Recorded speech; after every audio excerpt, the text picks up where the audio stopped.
Hello and welcome to Premier Unbelievable, the show where we think deeply about the relationship between theology, faith and culture. I'm John Nelson, and if you're familiar with the kinds of conversations we have on Unbelievable, you might have noticed something has changed.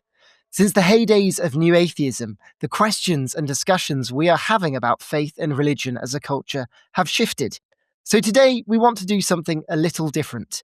We want to have an honest look at apologetics, the ways in which people defend Christian belief. What is the current state of apologetics? What's going well? What's not going so well? And how might it look different in the future? To help me in this task, I'm joined by four people who are each involved in the defense of Christianity in the public square: Sara, Mike, Sam, and Gareth. Before we get into the discussion proper, I'd love it if each of you would introduce yourselves. What is your background and what's your involvement in apologetics? Maybe we can start with you, Sam. Thank you very much. So my name's Sam McKee. I'm a scientist at the University of Reading working in DNA repair, and I am a historian and philosopher of science at Manchester Metropolitan University as well. So I suppose I'm a professional researcher and academic rather than a religious apologist as such. But I have been on here quite a few times. I do engage a lot with theists and atheists and people from other religions in a lot of different settings, a lot of university and high school settings. And I published a lot of research in areas like science and religion, theology and philosophy as well. Fantastic. Gareth, would you like to introduce yourself? Yes, I'm Gareth Black. You'll realise immediately from my accent, I'm from Northern Ireland. I lived here most of my life. I have a background in apologetics, used to be part of the OCCA Centre there in Oxford, and then later on with the Solus Centre for Public Christianity. More recently, I've actually moved out of Christian ministry, and I'm now a civil servant. So last few years I've been helping to run the private office of the head of our civil service here in Northern Ireland, and then moving up to our Parliament buildings to work with our Justice Committee just in the last few months. So my engagement with apologetics is at the minute largely in its involvement in the local church and then in everyday evangelism and work contexts. But I do have academic interests as well, both in bioethics and theology masters from Oxford and things like that as well. So pleasure to be here. Amazing. The Northern Irish are out in full force today, Sara. They are indeed, John. Thank you for having us come into this conversation. So my name is Sara Stevenson, and as you say, I'm from the wonderful island of Northern Ireland, but unlike Gareth, I've forsaken the common land for living in London. And basically the three things that I'm up to in 2026, I am an associate speaker for the Oxford Centre that Gareth spoke of, and I'm studying at King's College in War Studies, a second master's. And I've just in recent days set up a new organisation called The World of Me, bit of a shameless plug, to see that online, www.theworldofme.co.uk, where I will be exploring the big questions. Fantastic. And Mike Jones. Yeah, I'm Mike Jones. Thanks for having me. I'm from America. I run Inspiring Philosophy, and over here we shoot from the hip, figuratively and literally. So I do a lot of fisticuffs apologetics, I guess you could say, online debating, doing a lot of apologetic videos on the Inspiring Philosophy channel. We also do that on TikTok, Instagram. And so we've been doing a lot of outreach that way, yeah. Fantastic. Well, it's wonderful to have you all here. I want to begin our conversation by looking at the way that science is used in apologetics. And this is partly prompted by an article you wrote, Sam, called Science and the Sorry State of Christian Apologetics. With that provocative title, would you be able to lay out some of the key arguments you make in that article? And then I'd like to hear what others think. Yes, that didn't make me too popular with quite a few people. But how can I summarize it? I have been increasingly frustrated with the way, the role that science plays in Christian apologetics for a while. I think last year I hit a bit of a boiling point. And I had a few encounters with some apologetics ministries on the issue of science that started friendly and then were just very disappointing. So I do say to students a lot, there's never been a better time to be in the life sciences. Biology in particular is in a really revolutionary status. And that's because in the last 10 years, I mean, you could use just the last 10 years of Nobel Prizes as a good guide for what is happening in biology. I don't think biology has been this hot since maybe the 1950s with the birth of molecular biology. You have a number of major discoveries happening within a very short space of time, coupled with some very significant technological leaps. And these have all sort of snowballed. So gene sequencing is so cheap and easy and accessible now. You couple that with breakthroughs in gene editing technology like CRISPR-Cas9, base editing, and prime editing. And then you have the structural biology revolution that's happened with AlphaFold, which the Nobel Prize was awarded for in December 2024, meaning there is a data revolution in biology. And that's transforming medicine. It's also transforming our understanding of the living world. It has absolutely catapulted evolutionary biology into the next level.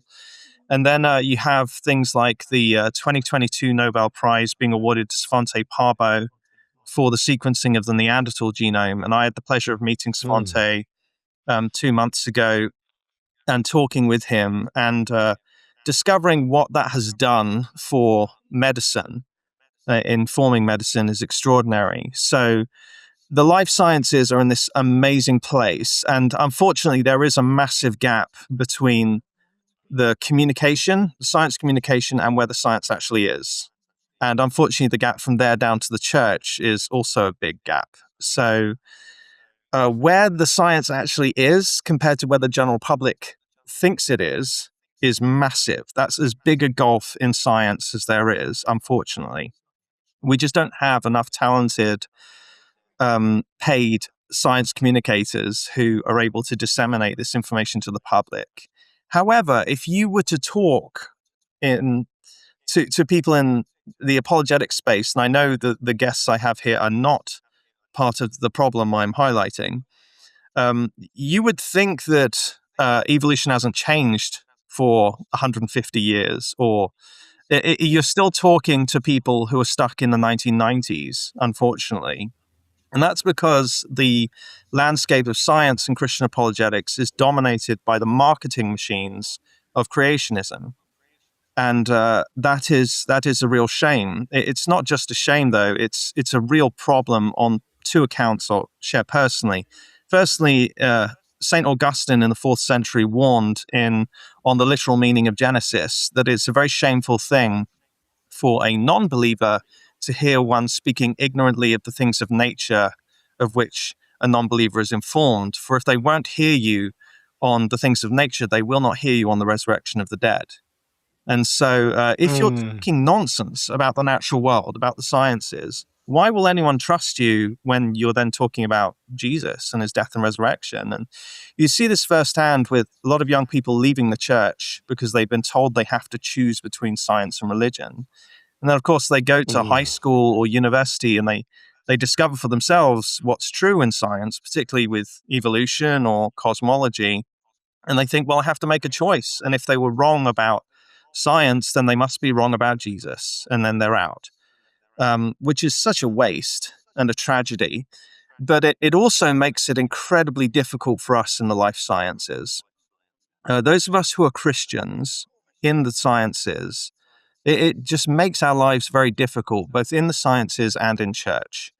And I know so many Christians in the life sciences, and they're doing fantastic work, but it's almost like they can't speak about it in church. If a physicist goes up to their vicar and says, I'd like to share something, they'll be like, yes, great, fantastic, brilliant, go ahead. If a biologist goes up to the vicar and says, I'd really like to share in church, there might be wait a minute, I'm not sure about that.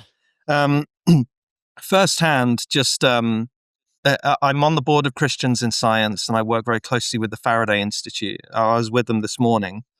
And between CIS and the Faraday Institute, we have some of the most extraordinary collections of scientists anywhere on the planet, not just believing scientists. I mean, we have people who've been knighted by the Queen for their services to science.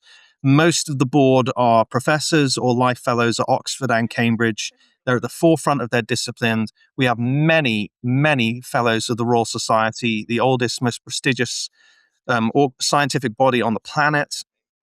We have multiple people who are at the forefront of their research at institutions like the Cavendish in Cambridge or the LMB in Cambridge, the top two most Nobel awarded buildings in the world.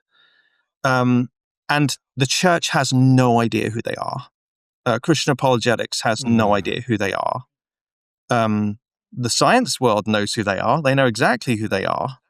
But the church has no idea. I think that's got to be the biggest, most underutilized resource, best kept secret in Christianity in the UK and maybe the West, full stop.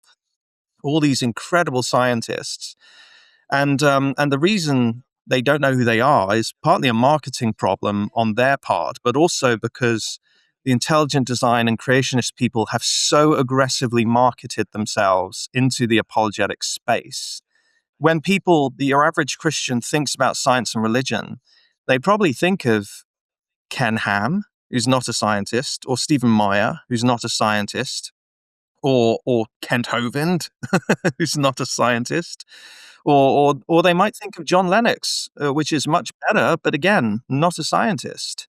And yet, it's so frustrating. You see where the science is, and then you listen to the complete nonsense or ignorance or lack of interest. I spoke with an atheist about this who's very friendly, but he says, I just think so many Christians despise science, was the way it was put. And I want to muster up an argument and say, but the argument ends up looking like, well, there's exceptions to the rule, rather than that's not true. I spoke to an apologetics ministry recently about the fact that they had no scientists on their staff. And their answer was, well, when we need to talk about science, we just book John Lennox or we try and book Francis Collins. And for me, that was a problem. That's a problem. It's you're not interested in science for its own sake. You just sort of book what you need whenever you need to. If one wants to learn about science and religion in apologetics, you look at the major colleges that teach it, particularly in the US, like Biola, Veritas, and Liberty, and their science and religion stuff is shocking because it's firstly, there's no scientists on staff, not any active ones, and they haven't published much between them. It might as well be called creationist studies or intelligent design studies. There's a lot more I could say, but I think I better stop there, outlining some of what the problem is. There's just this horrible gulf and a real root problem of a lack of interest in the sciences. Sarah, I'd love to hear your thoughts. Does apologetics have a science problem? Thank you, Sam, for giving us the lay of the land. And it's been so interesting to see your work really progress over the last year. Maybe what I might just chip in at this point, sort of hearing people on the ground respond to someone like Sam, who's obviously in the depth of science. I think there is this existential problem where people think if there is another view of Genesis 1, it seems to bring this existential threat that, well, if Genesis 1 isn't, literal, then are we definitely made by God? Is that where I've come from? And so I do think there's an existential disconnect there. I think the second thing that people are afraid of is, will I be rejected by my church community if they take this view? And so I do agree with Sam that I think there are some of these things that lead to that misconnect. But just to reassure our listeners, just one thing that I do want to add to this discussion, and that is there are timeless principles in the relationship between science and religion. So just like Sam, I'm sure you would agree, we are not in any shape or form worried about what science will discover in the future that would in any way be a threat to our Christian faith. So a principle, for instance, would separate out, well, someone's worldview from some of these examples that Sam's talking about. So if you're someone that is a naturalist, you don't believe in God's existence, that is a very different thing than giving the specialists the freedom to actually progress the natural world and how we relate to that. So I just want to add this in. Principles that make us secure in our faith are not at threat by this. And if you are thinking that a different view of Genesis 1 threatens your faith, remember there is at no point that we don't take the context of the passage into consideration.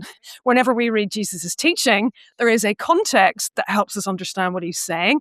That is the same as Genesis 1. So don't be afraid by this topic. It is important that we discuss it, but that we demarcate solid principles that give us confidence in the faith, as well as freedom for people like Sam not to get frustrated when he's clarifying these specific examples. Mike, I'd love to hear your thoughts at this stage. Yeah, I think it still is an issue that we're struggling with. I would probably, since what we've heard so far, I think covers it pretty well. I want to talk on some more positive notes about this, though. I do think there has been a shift over the past 25 years. I mean, like if I was going to point out to people, I mean, as early as 13, 12 years ago that I'm okay with evolution, I would have, they would have gathered their pitchforks. Now when I do it, most of the comments are pretty open to it and are okay with it. They may not all entirely agree, but we definitely have made some progress in that area. So I do think there's been more of openness towards what the science is showing us. And of course, there's no reason to fear anything we see in science. There's so much science that seems to cohere or even align with a Christian worldview in multiple ways. And this is very much a Christian idea. Throughout the church, they preach the concept of the two books, the book of scripture and the book of nature. And they're supposed to work in congruence with each other. So during the Galileo affair, Cardinal Bellarmine wrote the famous Foscarini letter. And to paraphrase it, he basically said, look, if you guys turn out to be right, the Copernicans, that is, then it just means we need to reinterpret scripture carefully. They were not saying that we need to throw out scripture. It just means we need to reinterpret this because nature and scripture will agree. And it just means that there's a problem with us and we've not interpreted scripture properly. And so that was pretty much the way a lot of Christians that worked in academia or in the intellectual fields thought about the natural sciences. What happened is this is covered in the book of Popes and Unicorns by Hutchings and Ungariano. In the last chapter, they point out that within like the past 150 years, there was this conflict thesis that was created. The idea that there is really a war between science and religion. And a lot of atheists and deists picked it up and really started pushing it. And so they point out in that chapter that they created an artificial war between science and religion. It made a lot of religious people feel like they were being attacked by scientists. And so they started responding. So this supposed war between science and religion is artificial, and it's not all because of religious people. It seems as though a lot of like atheistic leaning scientists have actually pushed this narrative and really started saying, yeah, we are using our science to go to war with your religion. And then a lot of lay religious folk were like, okay, fine, I guess we're at war. And that's where it came from. So I think once we get past that narrative, that facade, I think people will revert back to the way Christianity has functioned with science. And hopefully that happens sooner rather than later. And that conflict narrative is really out of vogue in the history of the philosophy of science. Yeah. Having friends who work in that area. But what you were saying then just reminded me of a line from Francis Spufford, where he says, "If you believe in evolution, hug an Anglican." Because it was the machinery, the apparatus of the Anglican Church across the world that actually spread ideas about evolution. Gareth, I'd love to bring you in at this point as well. Yeah, thanks, John. I'm not going to weigh into the specifics of the discussion in science and religion itself, but I find what Sam has opened up for us really helpful. And I think some of the struggles really are in two areas. One is in the nature of communication itself and how communication has changed. So it used to be that if you wanted to be platformed to speak on a particular discipline, it was really expected that you had certain expertise, that you were an authority on that subject, that you were published on that subject. That has changed beyond belief with the rise of the internet and social media. Now anybody has a platform to say anything they want, no matter what their expertise or no matter what they're saying, because it's largely about content rather than what that content actually is. So there's a communication challenge here, in that we don't probably have the same safeguards for communicating well that we used to do, and we have to think about that. But the other then is the nature of apologetics itself, and Christian apologetics, has largely evolved around the debate between science and religion, specifically in terms of origins. And so a lot of people who are finding apologetics engaging and wanting to get into it themselves are largely stepping into those areas. But as Sam rightly says, they don't necessarily have the expertise. They might be enthusiastic. They might, be keen to show that there is a credible basis for believing the Bible and taking Christianity seriously.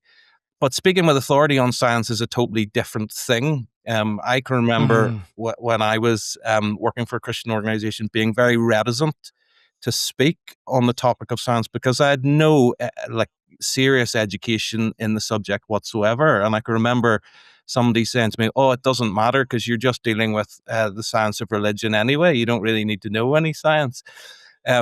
Now, I didn't find that convincing, and so I tried to avoid speaking on the topic as much as possible. But I think some of that is connecting with some of the problems that Sam is realizing, is that because Christian apologetics is so labeled with intellectualism and with engaging with other intellectuals, we often have people who are straying in to speaking or presenting that they're speaking with authority on topics that they may not actually have. And it's only people like Sam and those who are really at the cutting edge of the field who are able to distinguish, because a lot of the church doesn't realize that they might be being misinformed. Yeah. Sam, can we go to you briefly before we take a break? Yeah, that's very helpful. There are a couple of things that have come up. In terms of the conflict idea, so there are three major science and religion academic forums here in Britain, but they're also international. There's the Science and Religion Forum, there's the International Society for Science and Religion, and there's Christians in Science, who have their own conference and their own journal, which is actually quite a high-ranking journal in the field. The first two are dominated by theologians and philosophers. If I go along, I'm usually one of the only scientists, which is a problem, but it's great that you want to welcome philosophers and theologians into the discussion. But in those forums, the discussions are almost entirely about the conflict thesis, or they're about buzz topics like AI. And so in those forums, if I talk about biology or the life sciences or medicine, people don't really know what I'm talking about, which is a problem. Whereas with Christians in Science and our academic conferences, it's dominated by scientists, and we appreciate the help of the philosophers and theologians, but it's almost an entirely different world, a completely different conversation. And so bridging those gaps, those gaps exist at the academic level, they exist filtering down to the church, and that's part of the problem. And they're also symptomatic of the general broader science and communication problem. I think there is an information problem and an education problem here. I think the worst example of this I can think of is flat earthism. So for all the homeschoolers, particularly in the US, and because this stuff just bombards my social media feed, whether I want it or not, the algorithm just thinks I want to know about it. Because this situation of science being against religion and academic science and religion and the scientists and the life sciences being enemies, you are compromisers, man's word and all that nonsense you hear from creationists, that's very strong rhetoric. It's opened the door for a lot more conspiracy theory. And so there are homeschool curriculums teaching biblical cosmology that are a flat earth model. And I think this is symptomatic of the fact that this gulf saying, the Bible, the plain reading of the text says this, and science, well, that's all man's word, that's all man's idea, and they're the enemy, and they're opposed to intelligent design, blah, blah, blah, has created this situation where you can have now who knows how many children and young people being taught and churches being taught that the earth is flat because the Bible says so. I mean, that's the problem we've created that is extremely alarming. So there is a talent shortage. We do need more Christian scientists who are well known. Unfortunately, we do have loads that they're just not known and not given the platform. Yeah. And finally, I'll just add that last year in my dealings with apologetics ministries, I did have 3 quite large apologetics ministries turn down a number of our scientists in favor of just platforming pastors or philosophers or theologians or just apologist laymen because of their stance on things like evolution. And what that means for me is, unfortunately, apologists are known for saying things like follow the evidence where it leads, or you have to be willing to change your mind when you're confronted with the truth. Well, I don't think you can say that and then say, oh, before we platform you, you have to already conform to our beliefs. You can't do that. You're then a hypocrite when you do that. And so if we're going to be consistent, if Christian apologists are going to be consistent saying we follow the evidence where it leads, we love truth for its own sake, that we're passionate about pursuing the truth, we're passionate about good logical arguments, you can't then say, before we even talk to you or consider you in the sciences, we've got to make this exception where you already have to believe what we believe, regardless of your expertise. Gosh, there's so much I want to tease out there, but first, we do need to take a short break. So please make sure you're following us on social media. That's at UnbelievableFE on X and at Premier Unbelievable on Instagram, Facebook, and YouTube if you're watching rather than just listening. And if you're enjoying the show, do leave us a rating on Apple Podcasts or wherever you get your podcasts. It really helps. We'll be back in just a moment.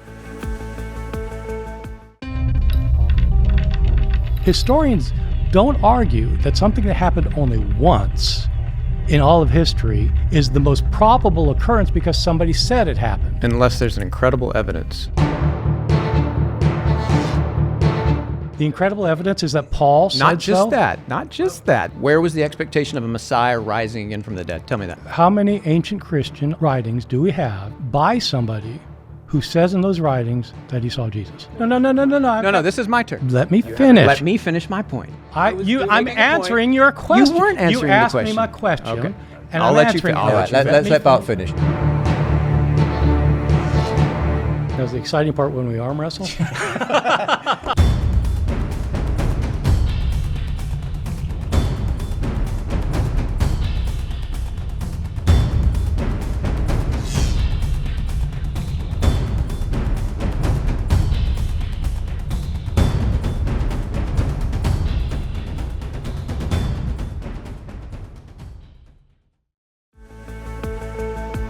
Hello and welcome back to Premier Unbelievable, where we're having a roundtable on apologetics and thinking about what apologetics might look like in the future.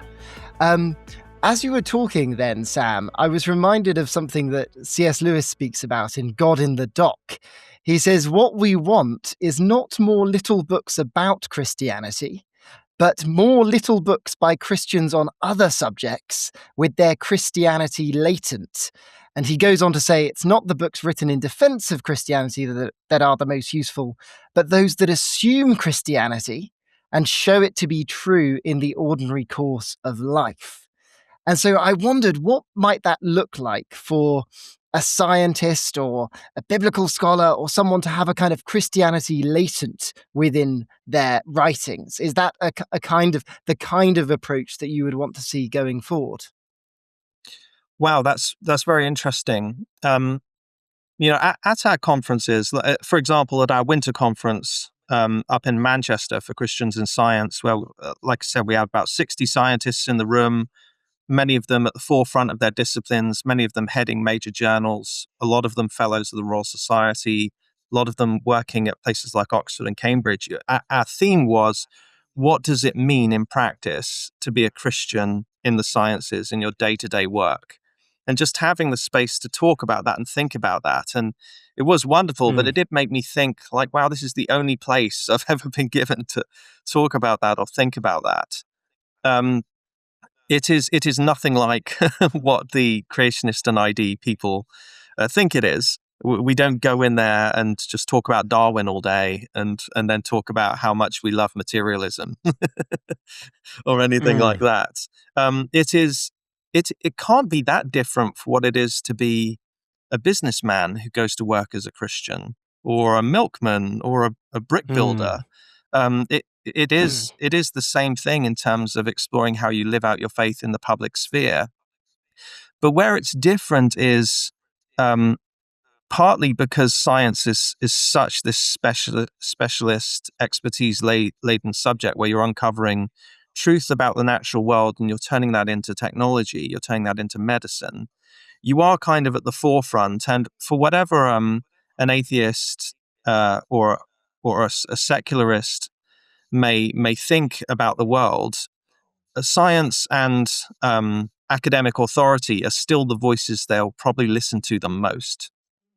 So I do think Christians who are scientists do have a special responsibility because their voice carries a lot of weight with certain audiences, and therefore I'd like to see that expertise honored. I'm sorry if that doesn't fully answer your question, but No. felt it was important to say.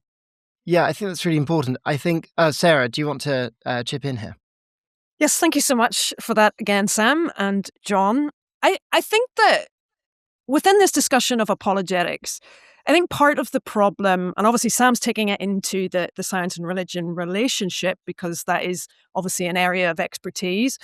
But I think that one of the underlying problems per se is that we've created a model where everybody is listening to the same arguments.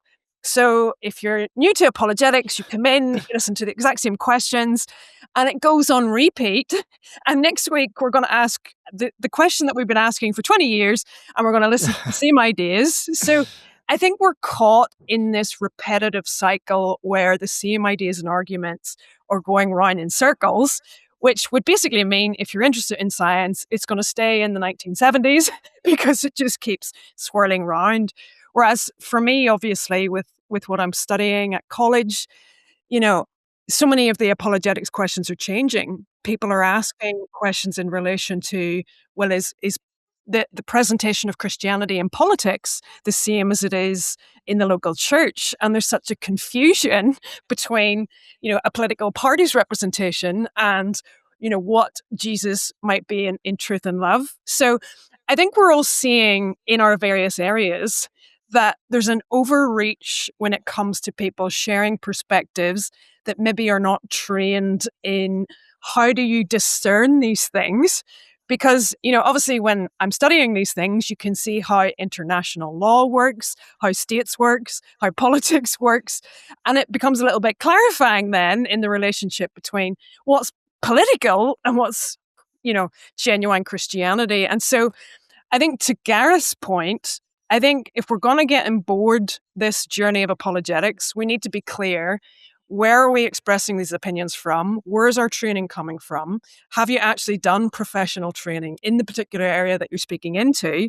And obviously it does depend on the nature of the question.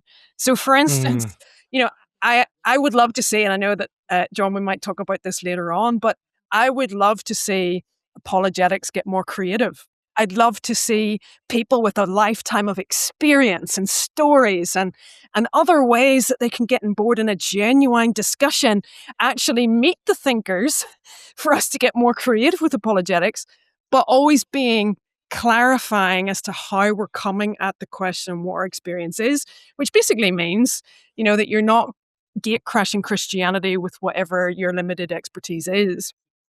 But then what does it mean? What does it mean to be sort of, I suppose, epistemically humble or humble in our approach to apologetics?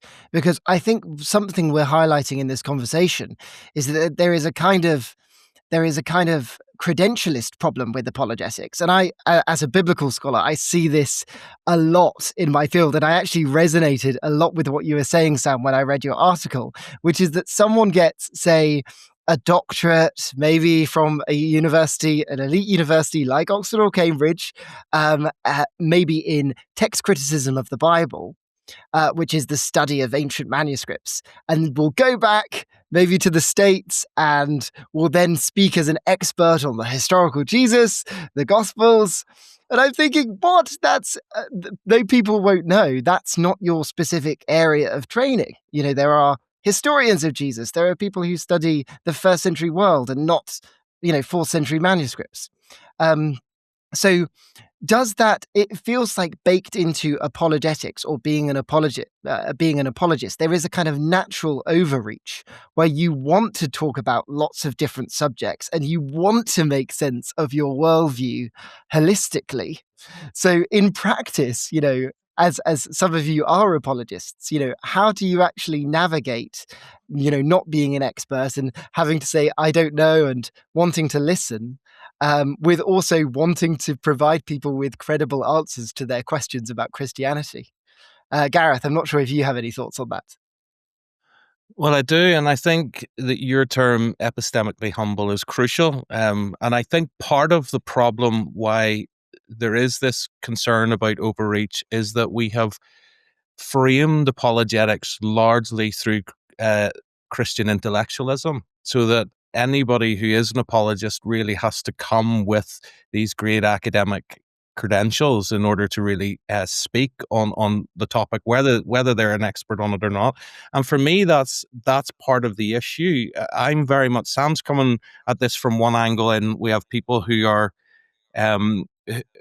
suggesting that they might have expertise that they don't. I come at it slightly through the other way, in that I think we have framed apologetics far too academically and far too intellectually. And there's still a lot of people who don't really know what Christian apologetics is. And I know that will be a shock to fans of this show, but there are plenty of local church believers who don't really know what apologetics is. So the only way that they conceive of it is how it is practiced. And it is still largely practiced through an academic model. And that model is that you set up a difficult question, you bring in an expert, so-called, on it with all their academic credentials. They give a thesis responding to that for 45 minutes. They're then cross-examined in Q&A, like a viva.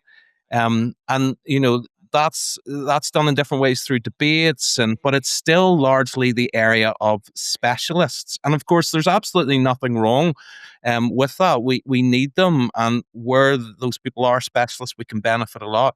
But the problem is, if that is the only way in which apologetics is modeled, then the majority of Christians do not think that it is something that they can participate in. So they might listen to an Alistair McGrath, a John Lennox, an N.T. Wright, and find confidence in their intellectual ability and sort of hold on to that vicariously, but they completely discount themselves from having the ability to engage in apologetics themselves, because the model often unintentionally is conflated with Christian intellectualism.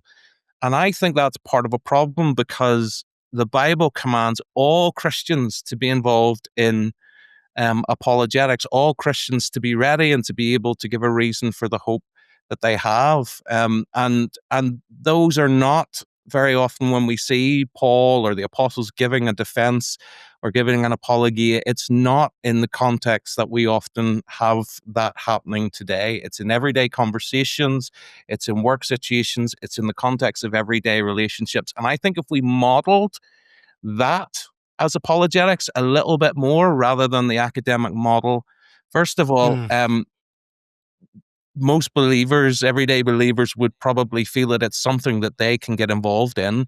But also, I think it would free others from this pressure to have this academic credential and expertise that they may not actually have. Mike, I'd love to hear your thoughts on this. I mean, I think in some ways the conversation has changed a lot, especially in the last decade, because we've kind of moved away from some of the sort of traditional arguments for and against, God ad nauseum, as you were saying, Sarah. And it seems like people are asking, as we become more post-Christian, have become more curious in Christianity as just this cultural phenomenon. And Mike, I know you've done a lot of work looking at just the benefits of faith on a sort of sociological level. It'd be interesting to hear, Mike, whether you agree with Gareth that maybe apologetics has become too much of a kind of intellectual exercise. Oh, for sure. It definitely, there are people who want to push it in that direction, but we have the internet. And so now we just have a free market of ideas and people just can fight amongst themselves, so to speak. So in some ways it's a double-edged sword. It can be damaging because you get a lot of whack job nonsense put out there, but also I guess I have a little more faith in humanity because I think the good ideas float to the top, and so you get a really big free market of ideas, and when that is actually out there, not being regulated or controlled by people at the top, I think we see a lot of really good stuff come out of this. I mean, we worry, we don't want people talking out of their field, and I get that, but that's also impossible. Everyone who is talking, whether they're an influencer or they're involved in media, is going to have to give opinions on subjects that they do not have a degree on or they're an expert on. So when you fall into that, if you don't know, say you don't know, or cite experts. Like, quote this book. I read in this book, or that book. I mean, that's something I try to do, being somebody who only has a master's in philosophy. I'm talking about New Testament scholarship, I'll cite New Testament scholars. If I'm talking about Hebrew Bible scholarship, I'll cite scholars of the Hebrew Bible. So that's what we need to do. But ultimately, I mean, when it relates to the benefits of religion and how that's playing out, I think a lot of people are seeing that Christianity has been extremely beneficial for the building of civilization. And that kind of does start to ignite a curiosity in people. If this is so good, if it was so useful for progress, does that sort of suggest that it might have a divine source? I'm not saying that's proof of it is, but it does start to ignite people's curiosity in that direction. How did this ideology cause so much good? And so that's why I've highlighted a lot of that to sort of show people that, hey, Christianity has been a probably one of the greatest forces for good in the history of humanity. And we should celebrate that and promote it because it will likely create more progress, which is something we want. Sam, what are your thoughts so far? Yeah, so I want to make sure that people don't misunderstand me. I'm not advocating for an intellectual snobbery where the only people who are allowed to speak on any topic are people who've got a master's or a PhD in it. I'm against misinformation, and I'm against the platforming of non-experts as experts. I mean, hooray for generalists. We need more generalists. I'm a big fan of what Mike does. Everything Mike does is extremely well researched. The same with those at OCCA, with you, Sarah. It's treated with respect. There's probably never been a better time for apologetics than now in terms of the level of interest in it, the level of enthusiasm for it, the level of awareness of it. Now, the trade-off of that is there are 100,000 armchair apologists with social media accounts right now, but at least there's enthusiasm and there's interest in it, which is great. And the other point I was making was just the general attitude towards the sciences in apologetics is particularly poor in the mainstream, outside of some people who are doing great work. I would like to see voices from the very best places like Christians in Science and Faraday Institute given a platform when a platform is made for science, as opposed to just giving the platform to a pastor. And I'm against misinformation. Apologetics is very poorly served if you have an attitude that says we're all about following the evidence where it leads, as long as you ignore all the evidence and only platform people that agree with you. I'm not advocating for intellectual snobbery. I think we do need more generalists, not less. But those generalists need to be people like Mike and Sarah and Gareth, who commit a lot of time and effort and energy and experience and maturity to these topics. Boo to intellectual snobbery was just what I wanted to say. I mean, if science is this sort of ever-evolving field, I wonder whether you would be comfortable with people still using scientific developments as in the sort of traditional sense of an argument for the existence of God. I mean, are you advocating for a kind of end of the use of science in apologetics and more of a Christian scientists doing science and not turning it into an argument? Or do you think that there are new arguments or new things about the natural world which are emerging, which really should get us thinking in a theological way? So I am generally opposed to building your faith on the findings of science in the first place. I don't think that's a very good practice. Data is data, and there are facts about the universe which you need to make a decision on. Do these fit best with atheism, or do these fit best with theism? But I wouldn't build your house of faith on the findings of science, because there are things that happen. There are revolutions. I do wish it was handled with more care, but it just really needs to be updated. I do get tired of apologists or just Christians generally saying to me, "Oh, do you know that genetics has proven intelligent design and disproven evolution?" And as a geneticist, I'm just like, "What are you talking about?" And then when I defend my position, you get attacked, even though you're the expert. So there's a lot of growing up that needs to happen in terms of apologetics and science, and that can be tremendously exciting. Yeah, I do have friends who are developing some very interesting arguments around new findings in evolution and genetics and molecular biology. But I mean, these are fields that are exploding now so fast that it's very, very difficult to keep up. So again, I would personally be more hesitant about that. There is no revolution that's about to come that's going to overturn relativity or quantum physics or evolutionary biology or a lot of the mainstays, the groundworks.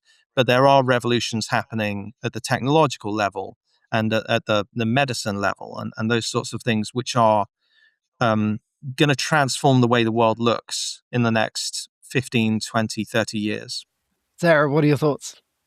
Yes, I was going to start by saying, but it's just so much fun to push the ideas as far as they can go. And I'm still an advocate for that. I don't think that's snobbery. I think there is a space for that. But I think one of the things that I've been thinking about as the three of you have spoken is, I think part of the problem is we haven't built a relational model of apologetics. So I think we've got two forms of the conversation. One is you've got a show that brings new guests on every week, and people see the names and think, "Oh, it's John Lennox this week. I'm going to tune in." And, that's their approach to the conversation. Or you have an apologist that goes on this solo run and basically talks to the screen, and we're going to listen to them for the next 40 minutes.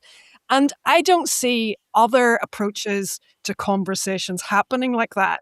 If you watch sports podcasts, history, politics, you've got relationship, you've got friendship, you've got people that like each other. It takes you on a friendship, on a relationship, and that's what keeps bringing you back to it. And so I just think if there's a relationship model that actually allows people to come in where they're at, are you coming at this because of your life story? Are you coming at this from expertise? If it's built on relationship, we actually have a model that can move it forward. I think that's so important. And I think there is some evidence that people who stay Christians, growing up Christians, do so in part because of the parafamilial relationships that they form with people. So it's not, just what my parents taught me. It's maybe someone coming alongside of you. And, to give you a bit of my background, I grew up in a church which I would say was quite anti-intellectual. But I had someone who saw that, I was a pretty nerdy kid and came alongside me, and he had done theological training. And so we would read books together. We might read things on postmodernism, trying to understand our cultural moment. And those are still very, very precious memories to me. And, he's been someone I've been able to journey with over a decade. And I think that's so important. And I think friendship is so critical to this, because it is the friendship is the space through which we are able to have healthy critical disagreement. You can really bust someone up in an argument and you're still friends at the end of it. So when I was at Oxford, I created a society with Alex O'Connor called the Oxford Socratic Society, which was a group of mostly Christian guys and a few atheists like Alex. And we would just meet up every week and discuss different topics in the philosophy of religion and all go to the pub. And it was such a formative time. And still with those guys, we're still journeying together intellectually. We're still checking in. How is your epistemology doing? How are things changing? And it's really, really fun. And it's something when I'm teaching, I'm always encouraging my students to do. When they ask me sort of for tips on academia and flourishing as a scholar, I would say, go and make some good friends, because friendships are the greatest gifts and they are the greatest partners. I think one of the things I mean, though, by that is if you go onto a football podcast, okay, each week they are not debating whether a football exists with some fresh guest every week. That's a given. So they're on the podcast because they love it. They're friends with each other, and it's a relational model of having a conversation. Whereas in Christian apologetics, you either have this, does this thing even exist, that goes on repeat with a guest, or you just have single apologists talking to the screen. So I'm just saying that I think we're not really inviting people with that framework. Yeah, I could just say, though, I think Mike is a good example of not doing that. Mike does that very well with David Wood, with Ridvan and others. Mike is a very good example of getting that right, I think. I'll check that out, Mike. We do need to take another break in a moment, but come back where my guests will be continuing to discuss the future of Christian apologetics. If you're new to the podcast, check out premierunbelievable.com, where you'll find more shows, debates, and resources. And don't forget to subscribe to YouTube or your favourite podcast app. See you in just a moment. I would ask Tom this, and this is a surprising question maybe, to nominate for me one thing, just one thing, that Christianity has introduced that doesn't have some source, some parallel, some analogy in previous and in other civilizations. The ideal of lifelong matrimony, I think that's a very distinctive Christian concept. I think the category of what by the 19th century is coming to be categorized as homosexuality and heterosexuality, I think they have no precedence. I think the notion of secularism, the idea of there being religions, I think all these are entirely exclusive to Christian civilization. I think the concept of science as it emerges in the 19th century, I think is entirely exclusive to Christian civilization. I think the idea that human beings are created in the image of God, that is obviously something that Christians share with Jews. It gives a degree of dignity to human beings that no other cultural tradition that I'm aware of even remotely approximates.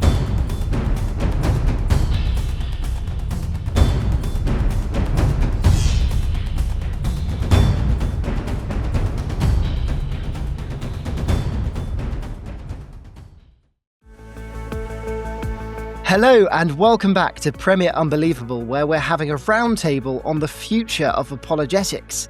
In this final part of the show, I'd like to ask my guests what they see as the culture of Christian apologetics going forward. And I know we've already talked about friendship being really, really important in the sort of the formation of our intellectual lives. I wanted to also ask you about debates, because we were in a very sort of debatey moment about, 10, 15 years ago. And sort of since the rise of podcasting, we might have moved away from that. I wonder, do you think that there still is a place for debates in Christian apologetics, or are they too defensive? Are they too much about sort of just digging in our heels? What do you think is the best mode of apologetics going forward? Yeah, I mean, I can comment on that. Not sure what you think in terms of debates. We're still rolling. They're happening like crazy online. I got I mean, I've got at this point like 4 debates planned. I'm trying to plan more already for 2026. I mean, there's events called DebateCon that are happening a couple times of the year. I mean, we're still rolling in that, and I think in Christian tradition, we have sort of been raised to give a defense. It's kind of like we're always feel like we should be always on the defense, but we need to be a little bit more on the offensive sometimes. Like that is something I think we forget. We need to actually go out and attack false ideas like Islam, like secularism. And we need to say, like, these are false ideas. Here's why they are wrong. So we need to reject them and then also give a defense for why Christianity is true. I think we need to move into that culture that we need to be almost like intellectual, dare I say, crusaders. Now, that might be a hot word to use, but sometimes we need hot words to get people motivated and excited about a certain field. We need to see ourselves as conquerors. This is in the Bible, but not with a sword, but with a pen, because the pen is mightier than the sword. And I think if we have that mentality, we can actually go out and do some great stuff. The days of old school Christian apologetics of some guy in a sweater vest shaking your hand at a youth group event is long gone. We now need people that want to be intellectual crusaders, willing to go out and defend the faith in the streets. I mean, I did a street debate in New York last year. That got a lot of attention. People want to see us willing to go up and defend the faith and go on the offensive in a lot of ways. And that's going to get people excited. That's going to get people motivated. And in an age and a culture where people are seeking more traditional aspects of life, because I feel like secularism has ripped them away from us, when they see us going out and defending the faith, because we are extremely confident in the truth of Christianity, that's going to help motivate them to look more into these topics that we want them to. Sarah, I'd love to hear your take on that. Yes, Mike, I think that's really helpful to think around. It's not just defensive. We've got genuine reasons for our faith. We don't need to be apologetic for that.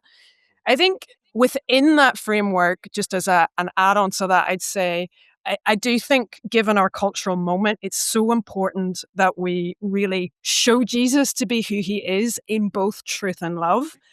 And because our culture is polarizing those two things, we have got so much civil unrest in the West because, anybody that seems to be really concerned with truth seems to be going in this really hyper right where we can bash truth but have no character and no love for people. And then we've got people really passionate and compassionate and maybe getting lost in what's actually true. And so I do think that apologetics needs to be very clear that Jesus is both truth and love, and these imperfect, distorted, extreme, polarized forms are not Jesus Christ. So if that involves explaining our faith in rational ways, let's do it. If it's experiential with the Holy Spirit leading our lives, let's do it. But most of all, I think the job that we have in our hands in this civil unrest is to demarcate the blurriness around what true Christianity is. Because Jesus is truth and love. He is not these polarized versions that we're seeing in culture. I think that's so important.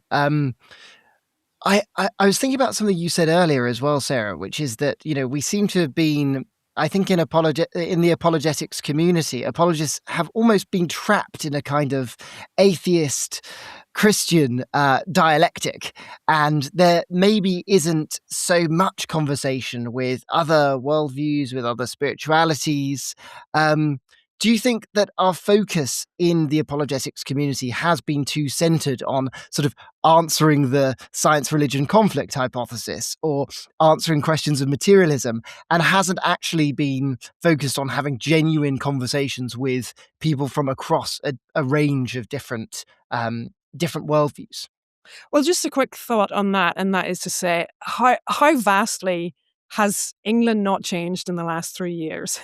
Because I know that when I first was speaking for OCCA 3 years ago, the hostility that there was then compared to the openness that people have now, there is a huge shift in that dimension. But within that trend, what I would say is there is still a chaotic, some people are experimenting, some people are practicing spiritualism, some people are cherry picking from religions. I think it's quite chaotic. So I think there's been a shift from this dogmatic naturalism. But the one thing that I think that's coming with it is this pluralistic belief that you can just choose your own personal truth and find what works for you and set yourself free. So I do think that we're going to have to do some work around, well, why would Jesus be exclusively true? Because people are experiencing, I think, all kinds of spiritualisms. And I think we have to deal with that truth question. Okay, why does that need to go in this direction versus you just choosing whatever you want to choose? I know that there's a lot of debate about this so-called quiet revival, and the data on it and how reliable that data actually is. But I do think something that's interesting is with the rise of cultural figures like Jordan Peterson, whatever you make of him personally. This is someone who is going to a lecture theatre talking about the book of Exodus and is getting 1 million, 2 million views for his kind of much more multi-layered, non-literalist, psychological interpretation of the Bible. And Gareth, I wanted to ask you about this, which is, insofar as people are turning back to consider Christianity as a serious option, what role do you think the Bible has to play in that? Well, I think the shift, towards a renewed appreciation in Christianity, particularly among public intellectuals, has been really helpful. It's very different to where it was with the new atheism, which was largely antagonistic and a straw man approach to why would you even pick up a Bible, in the first place. So I think a lot of these figures like Jordan Peterson and the Tom Hollands of this world have seen through a lot of the arguments of the new atheism, and that's opened them to more meaningful and mutual engagement with Christians. And I think that what that engagement has revealed is that actually there is a much more coherent framework for social ethics and social cohesion, which is where a lot of the struggle with figures like Jordan Peterson and others, where they really got into some of this stuff, with looking at society, looking at where social ethics had gone and realizing what has happened, and deducing that might be a product of a secular story, and actually we need to return to our Christian heritage and Christian ethics in order to recover society. But I think it's really welcome that in doing so they've returned to the Bible as well as a really strong basis for that, because I mean, Peterson's an interesting figure. He's quite hard to pin down in terms of what he actually believes. But at the very least, he's somebody who, as you say, has a massive audience and is speaking very positively about the role of Scripture, both for society, both for wisdom, both in terms of its contribution to literature and things like that. And so there has been this renewed interest in the Bible itself. In fact, the Evangelical Alliance, I think, have done some research into what is it now that is influencing people to become Christians as adults. And what they found was, number one was community, which takes us back to what Sara said, and should apologetics be done more in community, where people who are interested in faith are coming in and finding that it's very normal for Christians to build their faith through engaging with difficult questions and objections. But the second big influence was the text of the Bible itself. People are beginning to open up the text. And I think figures like Peterson have legitimized a serious engagement with Scripture, and people are then finding God through it. So I'm a big believer in the Bible taking our questions much more seriously than we actually think. And I think the Bible is much more apologetically focused than we often give it credit for, and is often seen in some of our preaching and teaching. So one of the things that I would love to see is that as there is this renewed interest in the Bible, can we actually show people that Scripture is engaging with these issues, so that it's not just this really interesting, really articulate, apologist who's able to read culture really well and then maybe proof text or refer their arguments to the Bible referentially, but actually it's Scripture that's engaging with these arguments and taking these very human challenges seriously, because I think that in itself moves us from just a sort of abstract intellectual belief about the inspiration of the Bible to actually say, well, if this is able to read human culture so seriously, then perhaps it does have divine origin. At the same time, I think we need to be careful in not assuming a sort of a particular ontology of scripture, or because I think often what happens is when people go to university to study theology, that they're often told in certain Christian contexts, oh, you are going to lose your faith if you go off and sort of study these things critically and rigorously. And I think there is a sense in which that is true. That should be true. You should find yourself with a new faith. There should be elements of deconstruction. But what I find is that, generally speaking, it's an incredibly positive approach for people to go away and study the Bible and engage critically. It gives them a much more robust view of both its humanity, but also the way that it testifies to, the Word, who is Jesus. And a book that I've personally found really, really helpful in this regard is a book called I Still Believe. And it takes up, I think, about 40 scholars who are leading biblical scholars, biblical theologians, and just asks them to sort of explain how they reconcile their faith with their critical study of Scripture. So these are people who've never actually engaged in any sort of apologetics whatsoever. These are just critical biblical scholars, and yet you get to see through their life and through their scholarship, and they are coming from a range of different theological perspectives, how they have managed personally to reconcile their theology to their critical study of the Bible. So it's a book that I always recommend in this regard. I don't know if anyone else wanted to jump in on Gareth's point. Oh yeah, I think it's absolutely essential for any type of revival. I think that just is a given. I mean, like, where would we be without it in terms of how we're going to do apologetics? I think that's one of the things that a lot of young people are really seeking right now is more tradition. They've been given secularism for several decades, and secularism basically tells the common folk that you don't really have much in terms of purpose beyond what you create, but because you're not like an elite person of society, like an influencer, someone in academia, someone in media, someone in politics, really the only purpose you can have through secularism is hedonism. So enjoy your X-rated content, enjoy your video games for a couple decades, and then you die. That's really depressing when you think about it. And so I think a lot of young people have been raised in that culture are now seeking something more deeper, something that is going to give them lasting meaning and purpose. And that's why a lot of them are turning to more traditional forms of Christianity, like the Orthodox Church or the Catholic Church, for example.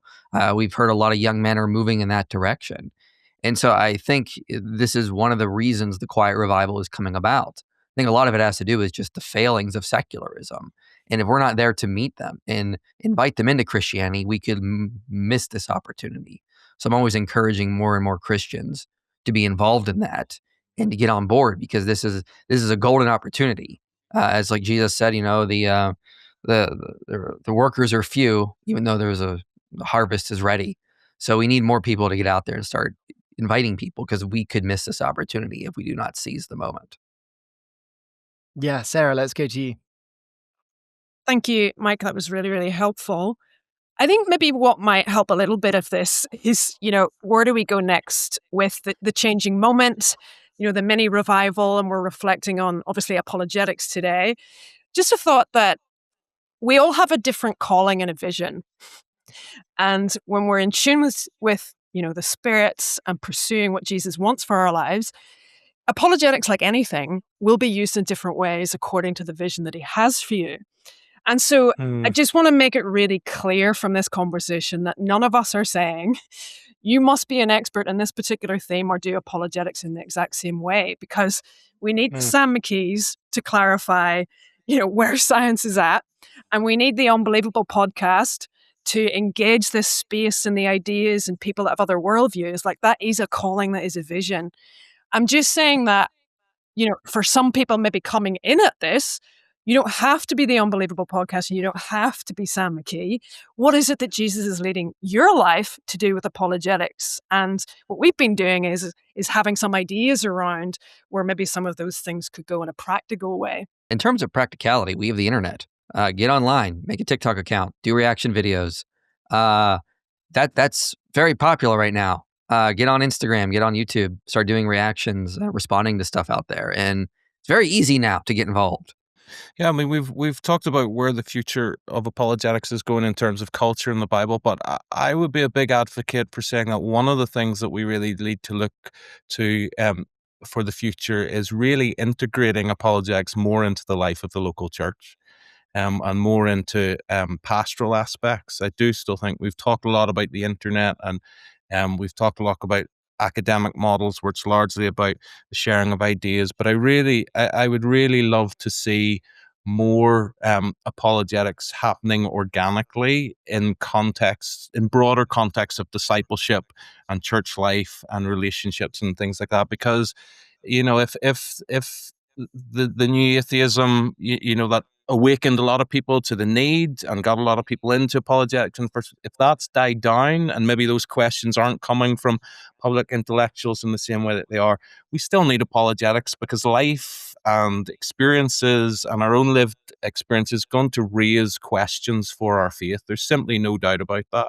And it may not be science and religion, but it might be suffering. It might be the goodness of God. It might be justice issues. And so we still need an objective, history-based, informed, reasonable basis for our faith when those challenges come.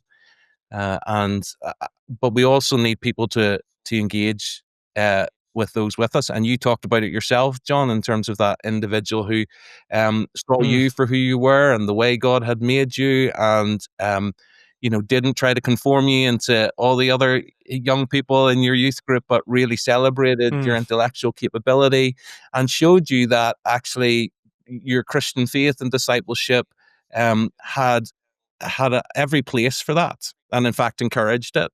And I think we need much more of that. I find it just sad, although it's not a criticism of any of these organizations, but I do find it sad that a lot of apologetics organizations and individuals exist separate from local church structures and the local church life. They're very much parachurch. And I know that there are reasons for that.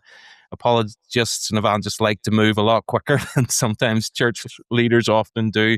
So there might be pragmatic reasons, but there are so many other reasons as to why churches and denominations should really begin to invest in integrating apologetics and apologists into church structures and local church life.